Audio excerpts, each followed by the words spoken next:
Well, good evening, folks. Hope you're well. Bit of a brief video tonight. I got stack stuff to do, but I'm not going to let folk down. So if you're doing the ironing, well done you. You can listen. None of my videos actually rely on visual stuff apart from looking at my mug. And I had been actually thinking about making, instead of doing a video, just making it a plain picture for you to gaze at. It saves me having to get dressed and look slightly decent, if that's the thing. But it becomes impersonal then, and defeats the object really. It's more human. I listen to the radio, and I prefer watching the television than I do the radio, because we are visual creatures, aren't we?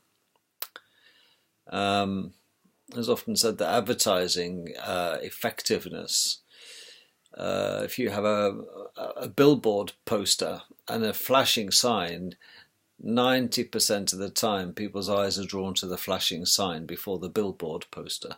We get bored with pictures, folks, but we don't get bored with video and moving images, do we? Or things that catch our attention, and that's what it's all about. So thank you for your attention in this case. It is often said in our society that, well, maybe not often enough, but people generally think it's better to live with a thief than it is a liar. It's easier to live with somebody who's a compulsive thief rather than a compulsive liar. The reason being, of course, is assuming you love that person that you're living with and respect them in it. And you're quite happy living with them. The one guard that you should have in your defense, of course, one tool, is that at least if you live with the liar, there's no defense at all, because they can lie anytime, anywhere, and sometimes they don't always lie. Sometimes they tell the truth. So it's really hard, isn't it, to live with a liar, or to have to put up with, are they lying or not, because you'll spend your life driving yourself nuts. But with a thief, and you know they're a thief, anything of value that you hold of any value, you can at least hide it from them. It doesn't stop you loving them. But how you can possibly love someone who lies? Maybe not all of the time, but some of the time, but it's a regular event. It will drive you insane, and there is going to be no trust at all, is there? So yes, me too. I would rather live with somebody who is a thief rather than a liar. If I loved them enough, I would tolerate it. Hey ho, what's the point of telling you this? Well, I'm sure that you already knew that, to be honest, but maybe some people haven't really considered it. You know, we think we're stuck with the liars in our life, and there's no defense from liars. There truly isn't, not unless you know the truth yourself, and then you can at least catch them lying, but they will often move from victim to victim. And there's no such thing as a little white lie, in my experience, because these people who are compulsive liars can't contain themselves. And it is an illness, I think. People choose to lie for various reasons, of course.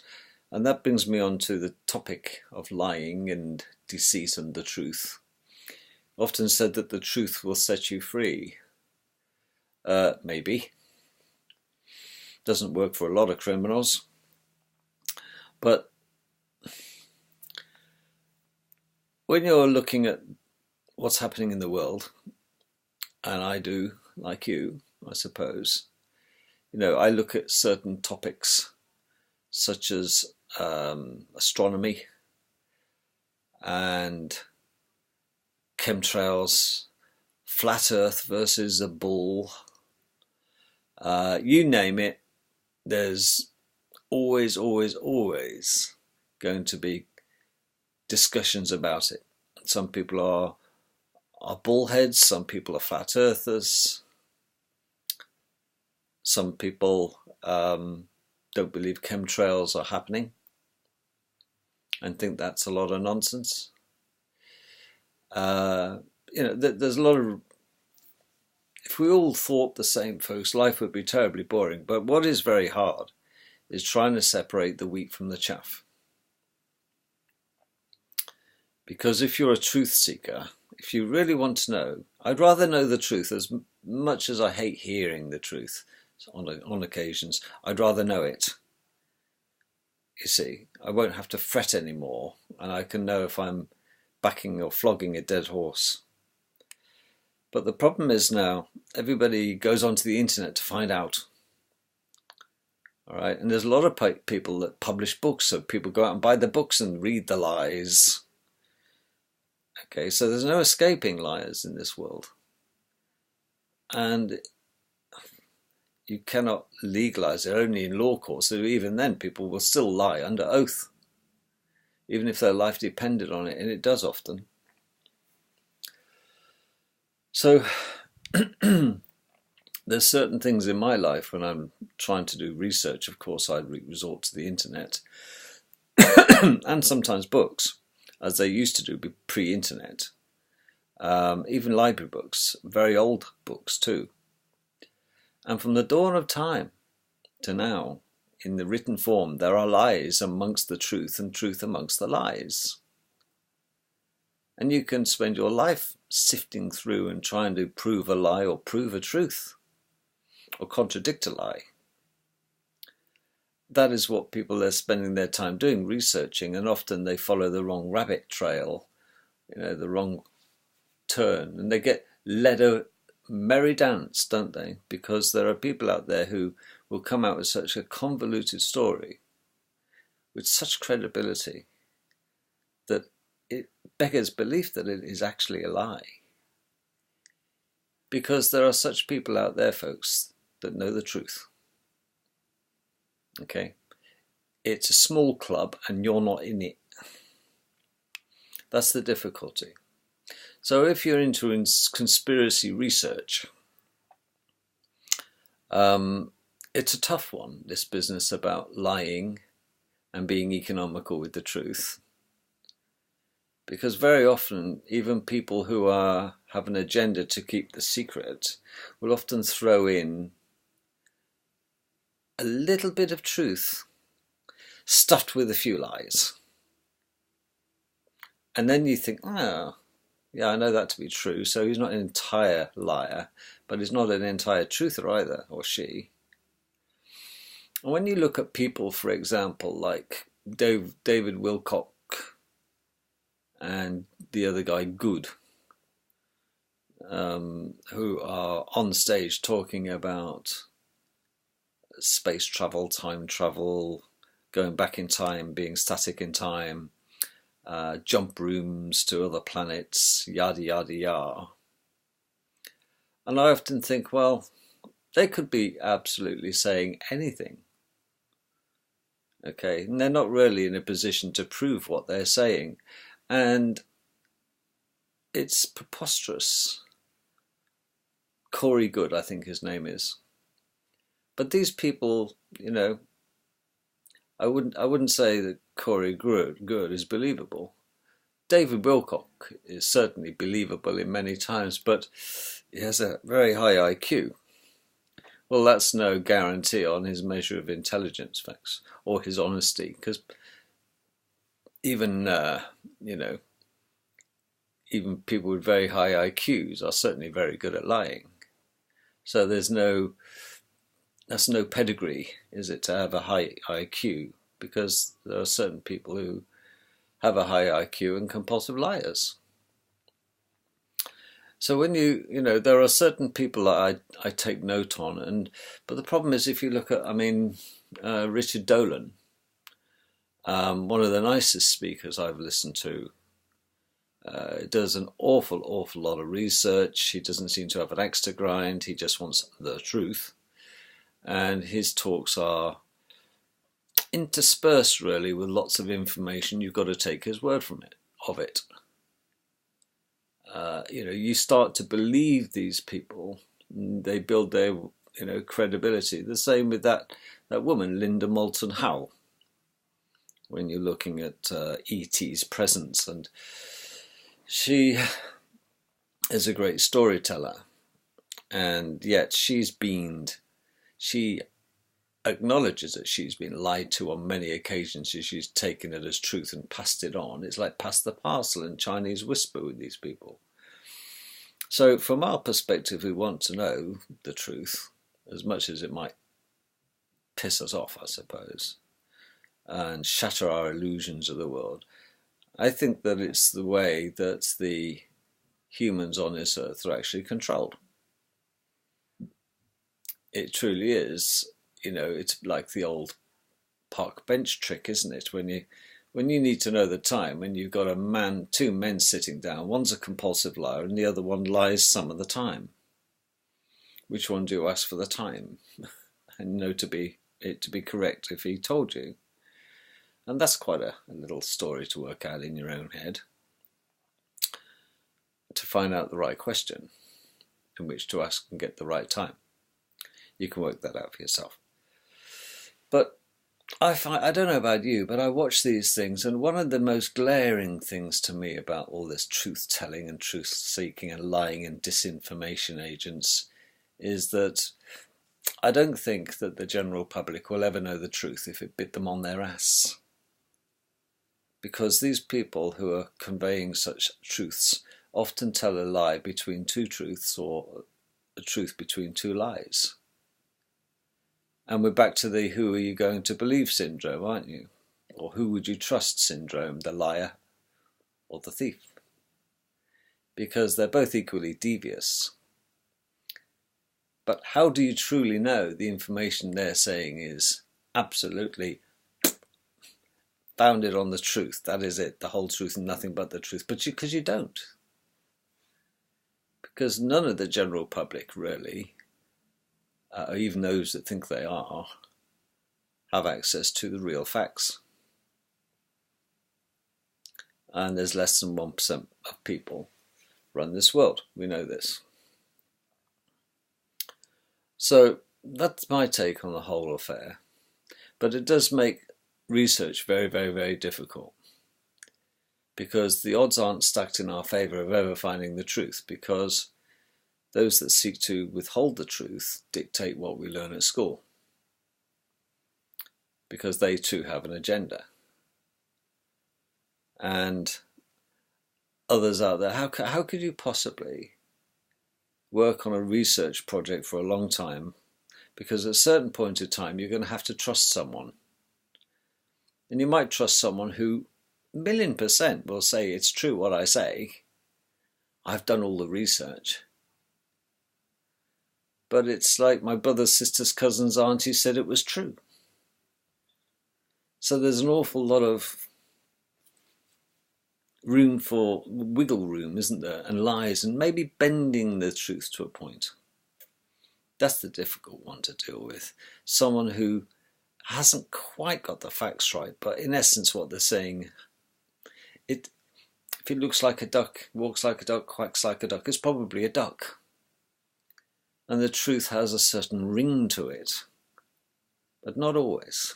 You see, there's always this caveat of get out of jail free.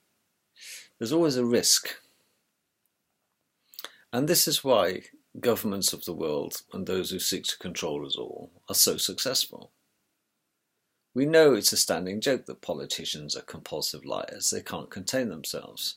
They'll lie when it suits them, and they'll tell the truth when it suits them. But more often than not, when a politician's mouth moves, they're lying. It's the same with teenagers. Most of the time. It's that most word again, isn't it? Sometimes a teenager will tell the truth and throw you straight off the scent. And you think, no, that's not the truth. Tell me now, honestly. And teenagers and honesty aren't really a match made in heaven, are they? Not really. So when I'm watching now things about the moon, for example, I'm reasonably convinced that the moon is a hologram. Okay? Because it's the only planet that doesn't rotate.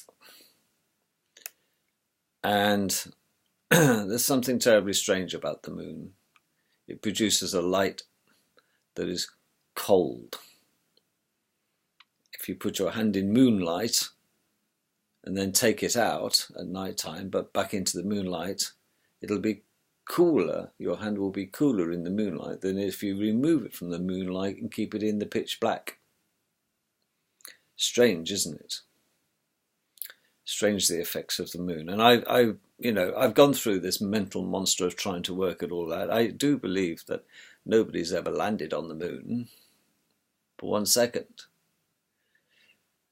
And it is a hologram. And yet there are people out there who, with such credibility, will talk about China, for example, looking at the dark side of the moon. And they've got all these wonderful photos.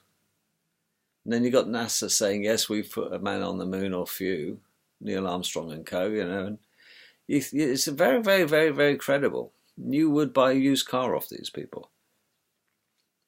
But then when you think of it as a hologram, the story that you've been led to believe is true is a tough one to dismiss, isn't it? When you start doing the spring cleaning, and there's a big resistance in all of us to throw away what we've been led to believe is true. It hurts. And you think, well, everything almost I believe has been a lie or deceit.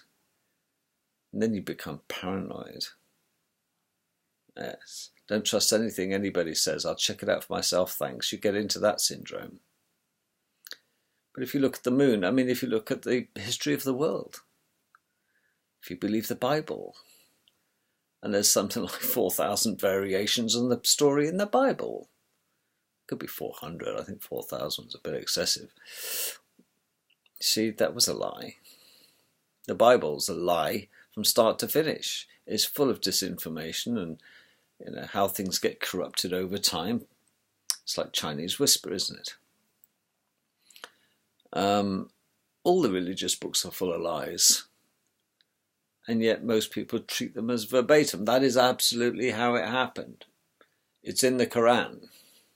The youngest bit of disinformation floating around town, I presume. So it's really tough for people who really want to know the truth. And sadly, we'll all go to our graves not knowing the truth. We will only know the truth when we close our peeps at the end of the time. And then we'll be back again, back to square one as being reincarnated, of course. So, and then we have no choice, but I certainly do think we'd reincarnate.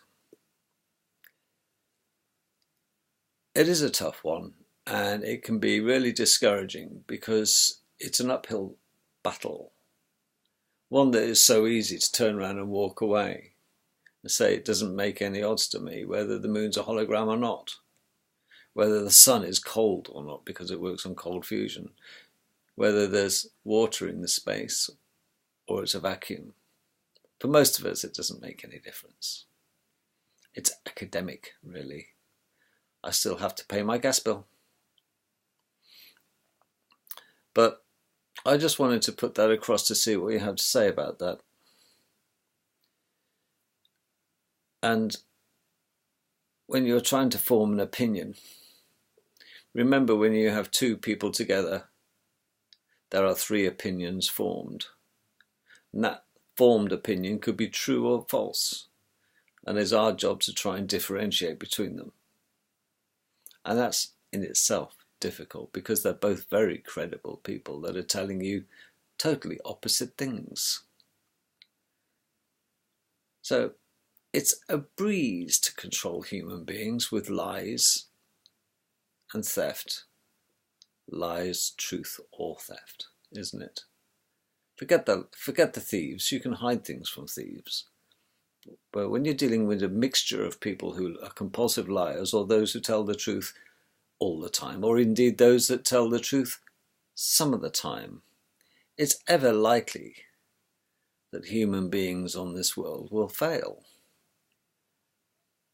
Because we're always going to be trapped by the lies and the truths, and the sometimes lie and sometimes truthers. And that's why human beings are destined for failure, because you can only build on certainty. Well, the only certainty is there are those who tell the truth and those who tell lies, and they flit between the two. And every one of you listening has told a lie, and every one of you has told the truth. So we're all, sometimes we're liars and sometimes we're truthers. It depends on the circumstance, doesn't it? It's ever likely, looking at the preponderance of evidence, that plebs like us are never going to be knowing the truth, the whole truth, and nothing but the truth. And it's very sad that there's a small group of humans, probably run by Homo capensis on this world, that do know the truth.